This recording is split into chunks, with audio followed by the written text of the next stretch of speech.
तो welcome to scalar academy. और पिछले क्लासेस में हमने ऑलमोस्ट अरिथमेटिक प्रोग्रेशन के सारे कॉन्सेप्ट्स क्लियर कर लिए हैं। ए टू जेड जो भी इसमें है सारा कुछ हमने पढ़ लिया है। लेकिन आज के इस छोटे से वीडियो में हम करने जा रहे हैं कुछ प्रैक्टिस प्रॉब्लम्स। और इससे पहले कि हम प्रॉब्लम्स को स्टार्ट करें करना सॉल्व, ठीक है, मैं कुछ इंपॉर्टेंट जो है रिलेशंस, कुछ रिजल्ट्स बताना चाहता हूँ जो कि हेल्प करेगा उन प्रॉब्लम्स को सॉल्व करने में। तो चलो मैं शुरू करता हूँ। फिर सबसे पहले हमारे पास जो है फॉर्मूला है सम ऑफ एन टर्म्स का। आप सभी को पता है, पढ़ चुके होंगे क्या, S n is equal to n by two bracket में 2a plus N minus 1d। बताओ, ये सभी को पता है, ठीक है, ये फॉर्मूला तो सभी को पता है।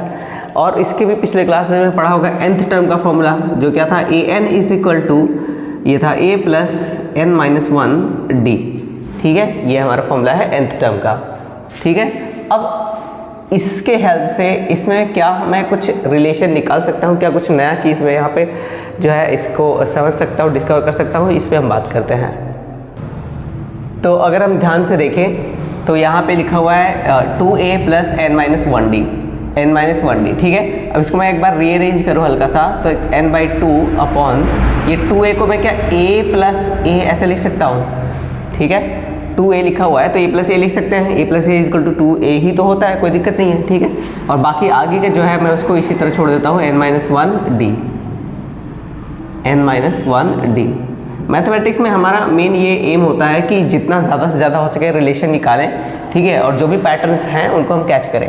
तो यहाँ पे ध्यान से देखो तो एक पैटर्न, एक रिलेशन मुझे दिखाई दे रहा है क्या, कि ये जो बन रहा है a plus N minus 1d, ये कुछ और नहीं बल्कि a plus N minus 1d, ये a n के बराबर है, ठीक है, nth टर्म के बराबर है। तो मैं सिंपली से इसको रिप्लेस अगर कर दूँ तो n बाई टू अपॉन में a प्लस, इस पूरे टर्म को मैं सिंपली क्या लिख सकता हूँ, a n।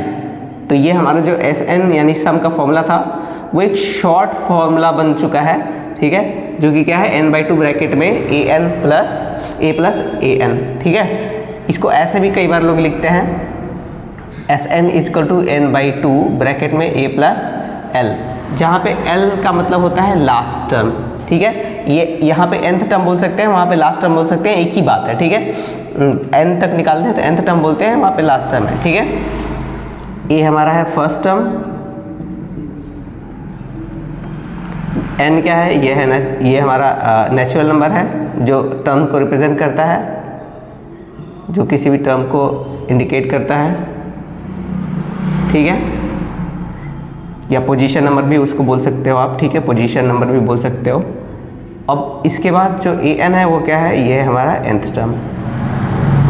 सेम फॉर्मूला जो पिछली बार हम देख रहे हैं इस तरीके से है, a plus n by two bracket में 2a plus N minus 1d, इसी को थोड़ा सा चेंज करके बनाया गया इस तरीके से a प्लस ए एन। और ये भी हमारे काफ़ी सारे क्वेश्चंस में जो है काम आ सकता है। अभी आगे करेंगे ऐसे क्वेश्चन जिसमें इसको यूज़ हम करेंगे, ठीक है।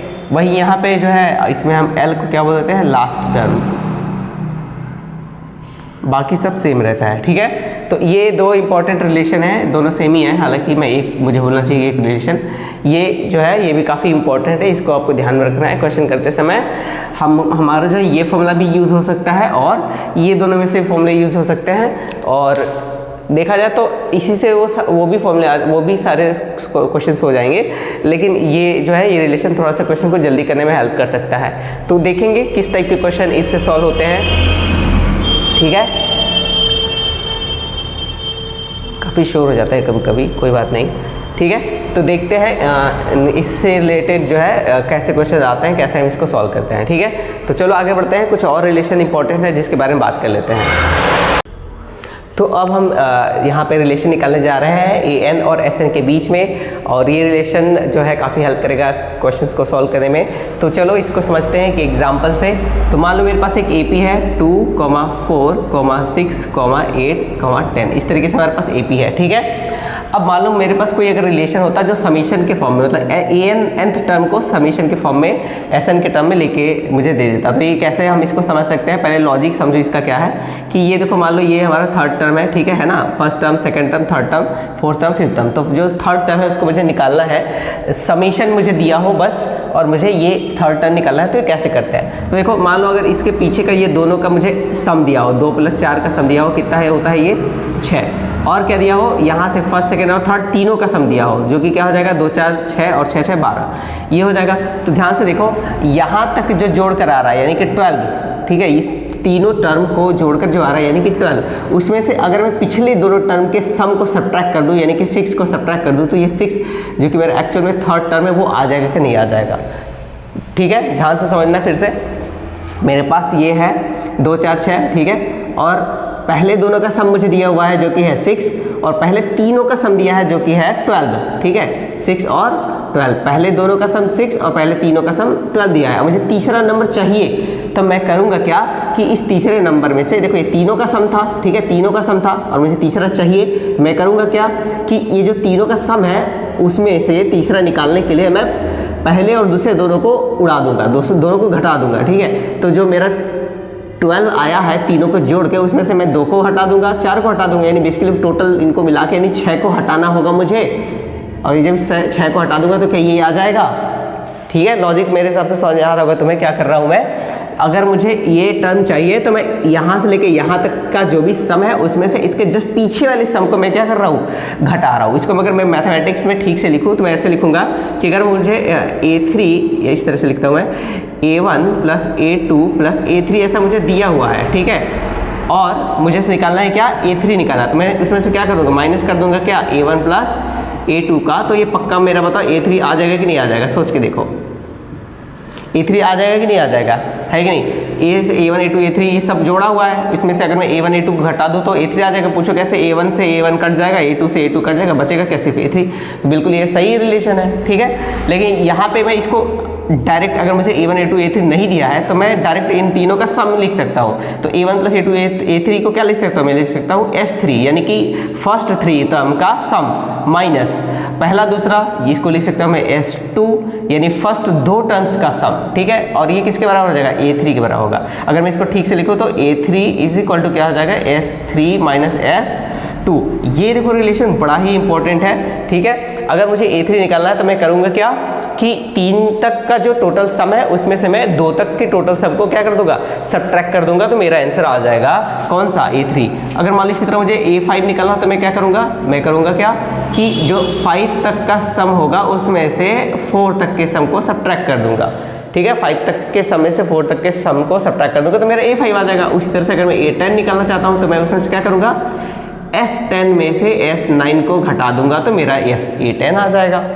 अब मान लो AN निकालना होता, क्या निकालना होता, AN कैलकुलेट करना होता, तो क्या करेंगे, तो देखो यहाँ से जितना टर्म पे तुम हो उसमें से उसके पिछले वाले को घटा रहे हो, जितने टर्म पे हो उसमें से उसके पिछले घटा रहे होते हैं। जितने टर्म पे मैं हूँ यानी कि SN यानी AN पे हूँ तो SN में से मुझे क्या घटाना होगा, उससे कम, 10 से कम 9, 5 से कम 4, तो N से कम N-1। ये देखो हमारा एक रिलेशन निकल के आया है AN टर्म का। जनरली हम लोग पिछला पहले AN का वैल्यू क्या जानते थे, AN इक्वल टू क्या होता था, A प्लस N-1D, लेकिन ये तब हम करते थे जब फर्स्ट टर्म पता हो, कॉमन डिफरेंस पता हो तब।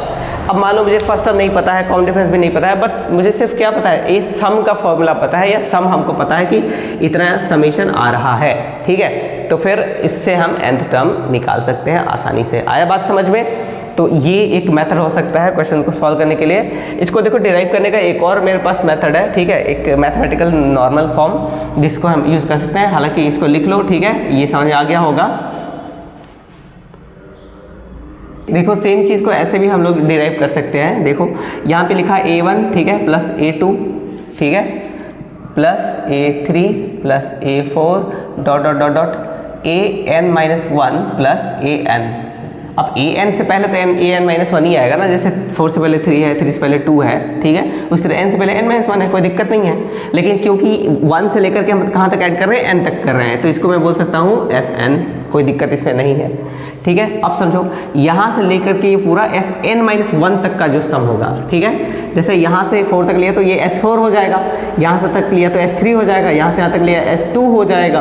तो इसी तरह अगर यहाँ से मैं यहाँ तक लूँ तो इसको क्या मैं बोल सकता हूँ, SN-1 plus AN is equal to SN, ठीक है। अब इसको उधर लेके चले जाओ तो AN बराबर क्या हो जाएगा, ये हो जाएगा SN माइनस SN-1।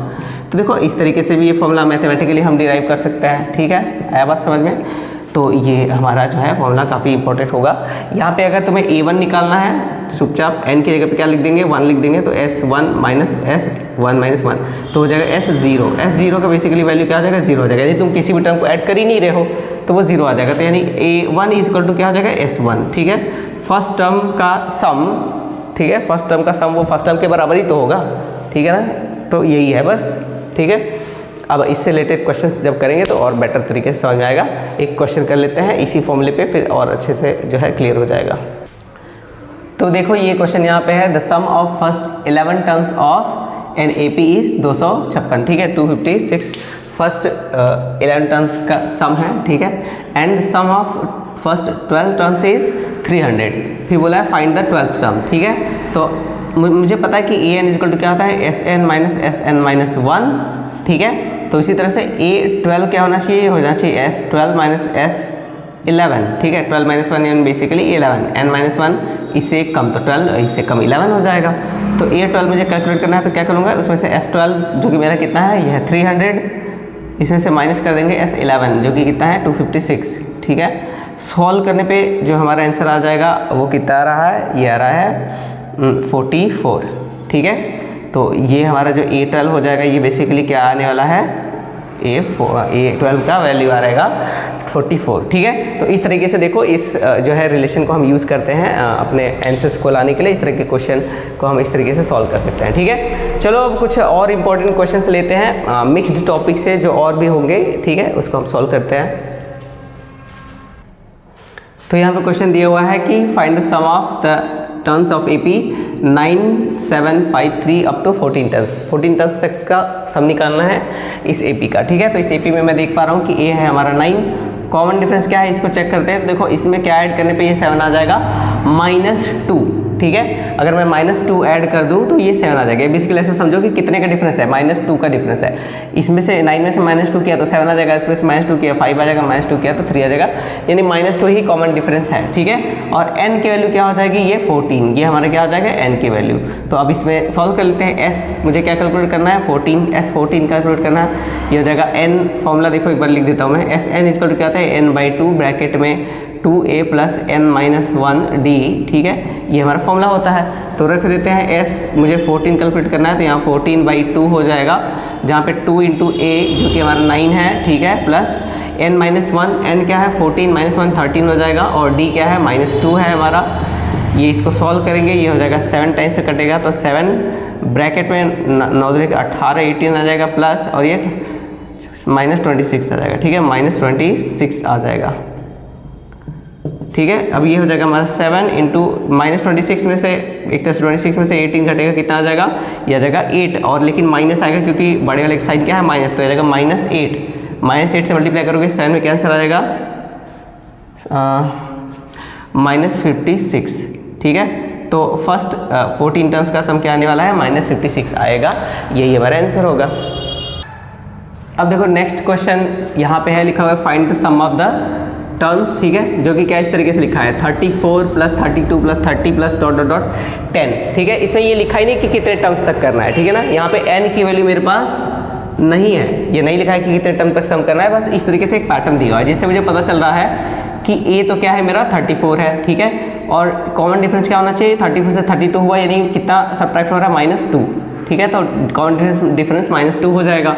n की वैल्यू मुझे नहीं पता है, बट मुझे लास्ट टर्म पता है, यानी कि मैं इसको L लिख सकता हूँ लास्ट टर्म, या फिर इसको मैं AN भी लिख सकता हूँ, ये मुझे पता है जो कि है 10, ठीक है, इतना मुझे पता है। अब मैं अगर फॉर्मूला निकालने जाऊँ, फॉर्मूला से अगर मैं इसको सॉल्व करने जाऊँ तो Sn इक्वल टू होता है n/2 ब्रैकेट में a प्लस l, ठीक है, लास्ट टर्म ये। अब सवाल यह है कि मेरे पास a है, बिल्कुल है मेरे पास, जो कि ये 34 है, l भी है मेरे पास जो कि है 10, लेकिन मेरे पास n ही नहीं है, तो मैं इसको कैसे कैलकुलेट करूँगा।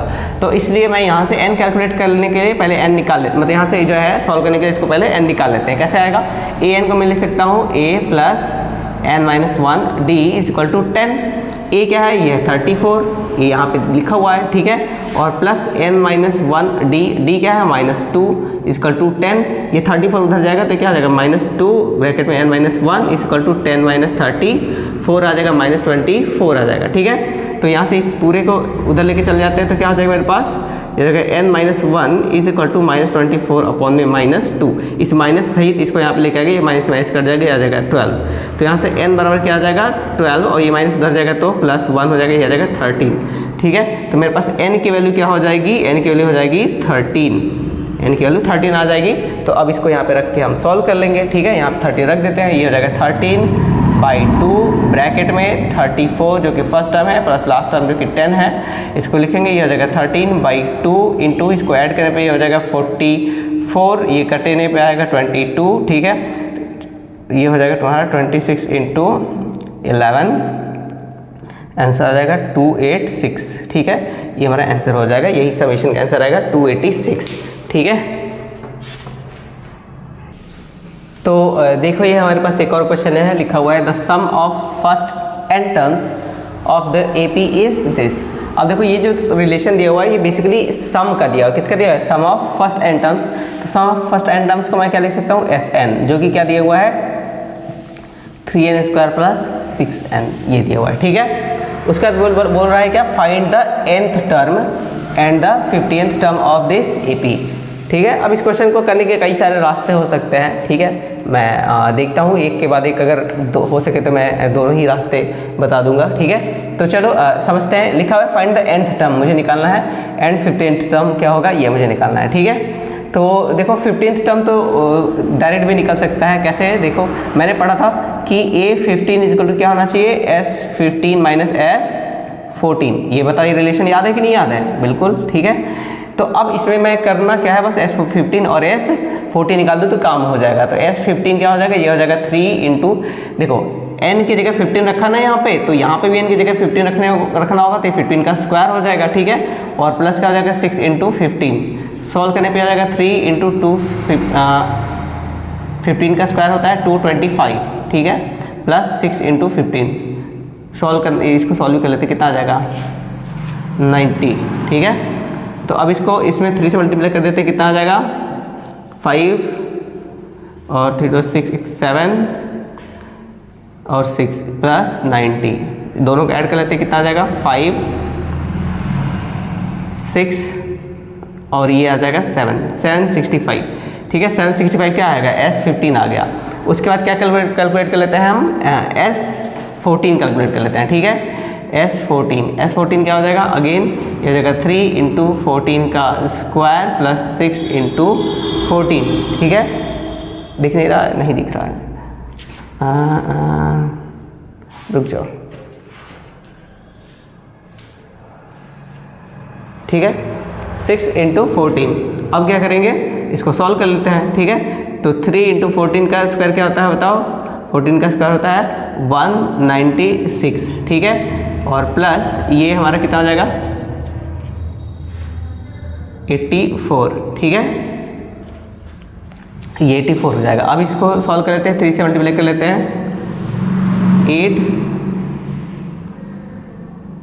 8 और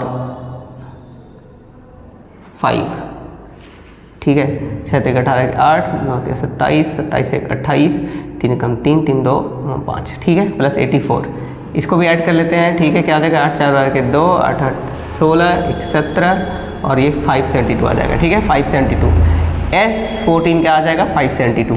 अब देखो मुझे क्या कैलकुलेट करना है, A15 तो क्या आ जाएगा, S15 जो कि मेरा क्या है 765 माइनस 572, सॉल्व कर लेंगे, इसमें सब्ट्रैक्ट कर दो 572, कितना आ जाएगा 3 और 16 में से 7 गया तो मेरा आ जाएगा 9 और फिर 6 में से 193। तो यहाँ से A15 मेरा कैलकुलेट होकर क्या आ जाएगा 193।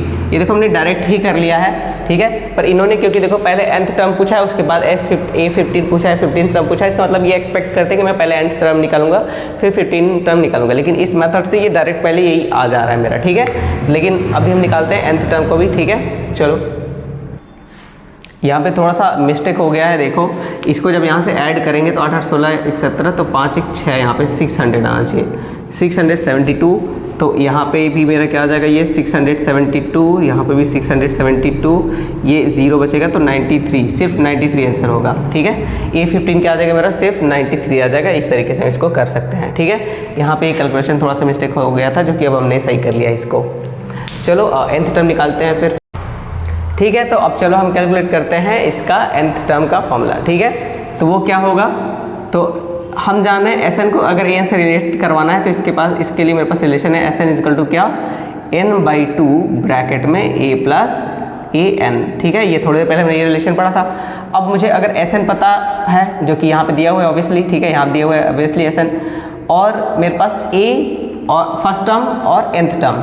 ठीक है, अब nth टर्म तो मुझे कैलकुलेट करना है, इसको तो मुझे कैलकुलेट करना है। अब मुझे अगर ये पता चल जाए और ये पता चल जाए तो मैं इधर उधर ट्रांसफर करके ए एन को निकाल सकता हूँ। ठीक है, तो चलो सबसे पहले हमें क्या चाहिए, ए चाहिए और एस एन चाहिए। तो एस एन दिया हुआ है, ए निकालना पड़ेगा। ए कैसे निकलेगा, तो पिछली बार अभी थोड़ी देर पहले रिलेशन में निकाला था कि a1 जो हमारा है वो किसके बराबर होता है, s1 के बराबर। ये a1 बेसिकली ए ही होता है जो s1 के बराबर होता है। ठीक है, तो यानी कि इस इक्वेशन में अगर मैं n की वैल्यू 1 रख दूँ तो मेरा फर्स्ट टर्म आ जाएगा। ठीक है, तो a इक्वल टू क्या हो जाएगा, s1 जो कि हमारा क्या हो जाएगा 3 ब्रैकेट में 1 का स्क्वायर प्लस 6 इंटू 1। ठीक है, देखो यहाँ पे 1 रखा, ठीक है, क्योंकि इसको s1 बनाता है, तो इन सब जगहों पे भी n की वैल्यू क्या रखनी पड़ेगी, 1। तो ये सॉल्व होकर क्या हो जाएगा 3 प्लस 6 जो कि आ जाएगा 9। तो a की वैल्यू हमारी क्या आ जाएगी 9। ठीक है, a हमारा आ गया है 9। तो अब इसको सॉल्व कर लेते हैं। ठीक है, यहाँ पे रख देते हैं, तो S n is equal to क्या हो जाएगा n/2। एस एन की वैल्यू हमारा क्या है, ऊपर से रख लेते हैं। यहाँ पे जो है क्या लिखा हुआ है 3n स्क्वायर प्लस 6n। ठीक है, इक्वल टू n/2 ब्रैकेट में a जो कि हमारा आ रहा है 9 प्लस an जो कि कैलकुलेट करना है। ठीक है, अब देखो यहाँ से अगर मैं क्या कर लूँ, यहाँ से n को कॉमन ले लूँ तो मेरे पास क्या बचेगा, n ब्रैकेट में 3n प्लस 6। ठीक है, इज इक्वल टू n/2। यहाँ n से n कैंसिल हो जाएगा और ये अंदर बचेगा 9 प्लस an। ठीक है, ये कैंसिल करते समय बड़ा ध्यान देना होता है, ठीक है ना, कि कुछ मिस्टेक ना हो। बट यहाँ पे मैंने चेक किया है कि कोई दिक्कत नहीं है, इसको इस तरीके से कैंसिल किया जा सकता है, आंसर पे कोई फर्क नहीं पड़ेगा। इस 2 को इधर लेके मल्टीप्लाई कर दो, क्या हो जाएगा, 3 2 जा 6n प्लस 6 2 जा 12 इज इक्वल टू 9। ठीक है, प्लस an ये हो जाएगा। अब इसको इधर लेके आते हैं तो 9 में से 12 में से 9 जाएगा तो कितना बच जाएगा, ये हो जाएगा 3। तो 6n प्लस, ठीक है, 3 इज इक्वल टू मेरा क्या आ जाएगा an। ठीक है, तो ये यहाँ पे हमने कैलकुलेट कर लिया कि an बराबर क्या आ रहा है 6n प्लस 3। यानी कि जो nth टर्म पूछा गया है जो कि बेसिकली an है, वो हमारा कैलकुलेट होकर के आ गया है कितना, ये आया है 6n प्लस 3। तो यहाँ से हमारा nth टर्म आ गया है। ठीक है, इस तरीके से nth टर्म निकाल लेते हैं। अब जब nth टर्म आ गया तो 15th टर्म भी आ जाएगा। चुपचाप क्या कर लेंगे, n की जगह 15 लिख देंगे, तो ये क्या हो जाएगा 6 इंटू n यानी कि 15 प्लस 3, तो 15 छक्का 90 और प्लस 3 क्या आ जाएगा, ये 93 आ जाएगा। देखो पिछले भी तरीके से हमने 93 कैलकुलेट करके लाए थे और ऐसे भी हमारा 93 आ रहा है, तो दोनों मेथड सही हैं। ठीक है, हमारा अंडरस्टैंडिंग ज़्यादा से ज़्यादा होना चाहिए, इसलिए मैं जो है सारे मेथड्स यहाँ पे बता रहा हूँ। ठीक है, तो इस तरीके से इसको सॉल्व करते हैं। नेक्स्ट क्वेश्चन देखते हैं। तो ये नेक्स्ट क्वेश्चन हमारे सामने है, लिखा हुआ है इफ़ nth टर्म। ठीक है, काफ़ी यूनिक क्वेश्चन है ये और इम्पॉर्टेंट भी हो सकता है। ठीक है, अगर पेपर थोड़ा टफ बना चाहे कोई तो ऑब्वियसली इस तरह के क्वेश्चन आ सकते हैं। ठीक है, तो चलो लिखा क्या है कि if nth term of an AP is 1/n and nth term is 1/m। ठीक है, जो nth टर्म है यानी कि am, ठीक है, इसको क्या दिया गया है, इसको दिया गया है कि ये है 1/n। ठीक है, और जो nth टर्म है वो क्या है, उसको दिया गया कि 1/m है। ठीक है, ये चीज़ को दिमाग में रखना है। ठीक है, अब पूछा गया है कि find the sum of its first mnth term. ठीक है, फर्स्ट mn टर्म। ठीक है, तो जो mnth टर्म है या mn टर्म है जो फर्स्ट हमारा, वो कैलकुलेट करने के लिए हम क्या करेंगे ठीक है, mnth term sum of its in mn terms. ठीक है, इतने जो है mn टर्म्स तक का सम निकालना है। तो जैसे हम फॉर्मूला जानते हैं कि Sn अगर निकालना होता है तो वो हमारा क्या आता है, ये आता है n/2 ब्रैकेट में, ठीक है, 2a प्लस n-1d। ठीक है, ये हमारा आता है formula some of n terms तक का। लेकिन हमको सम ऑफ n टर्म्स नहीं चाहिए, हमको सम ऑफ mn टर्म्स चाहिए। ठीक है, तो अगेन Smn क्या हो जाएगा, ये हमारा हो जाएगा mn/2 अपॉन में 2a प्लस mn-1d बाई, ये इस तरीके से ब्रैकेट क्लोज, ये हो जाएगा। ठीक है, यही हमारा देखो आंसर देने वाला है। अब इसमें mn तो पता है, गिवन है क्वेश्चन में mn ही, यहाँ पे भी mn ही है। अब सिर्फ अगर मुझे a पता चल जाए और डी पता चल जाए किसी तरीके से, और तो मैं इसको यहाँ पे वैल्यू रख दूँ तो मेरा ये आंसर जो है सम ऑफ एम टर्म्स का आ जाएगा वैल्यू। ठीक है, तो कैसे करेंगे उसको समझते हैं। देखो ए एम इसको जो है 1/n आ रहा है, इसको मैं क्या लिख सकता हूँ, ठीक है, mth टर्म को ऐसे लिख सकता हूँ मैं a plus m minus 1 D. ठीक है, mth टर्म को क्या लिखेंगे, a plus m minus 1 D, थोड़ा अच्छे से लिख देता हूँ, a plus m minus 1 D इसको तो क्या है मेरा 1/n है। उसी तरह a nth टर्म क्या हो जाएगा, ये हो जाएगा a plus n minus 1 D. ठीक है, a plus n minus 1 D ये हो जाएगा। ठीक है, अब ये देखो इक्वेशन इन 2 वेरिएबल बन गया। ठीक है, लिनियर इक्वेशन का पार्ट है, इक्वेशन इन 2 वेरिएबल बन गया है। क्या करना है इसमें, इसको पहले को में से दूसरे को सब्ट्रैक्ट कर देते हैं, घटा देते हैं, तो क्या हो जाएगा मेरा ये आ जाएगा क्या, ये तो इससे कट जाएगा सब्ट्रैक्ट करेंगे तो। ठीक है, अब इसको जब इसमें से सब्ट्रैक्ट करेंगे तो क्या आ जाएगा मेरा, आ जाएगा क्या m minus 1 d minus of n minus 1 d is equal to 1/n minus 1/m। थोड़ा सा सॉल्व कर लेंगे तो ये क्या हो जाएगा m डी माइनस डी, और ये फिर यहाँ पे आ जाएगा minus n D plus D. ठीक है, इस तरीके से आ जाएगा इक्वल टू, ये क्रॉस मल्टीप्लाई करो m minus n upon m n, इस तरीके से आ जाएगा। ये d plus D minus D cut जाएगा, यहाँ से फिर से d कॉमन लोगे तो क्या हो जाएगा m माइनस n ब्रैकेट में d is equal to m minus n upon में mn।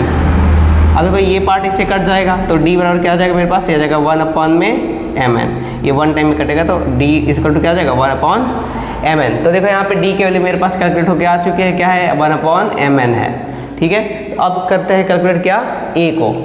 ठीक है, a को कैलकुलेट करते हैं, कैसे होगा, तो देखो इसमें से ये d की वैल्यू किसी भी एक इक्वेशन में रख देंगे, a आ जाएगा, तो a plus m minus 1 d की वैल्यू है 1/mn।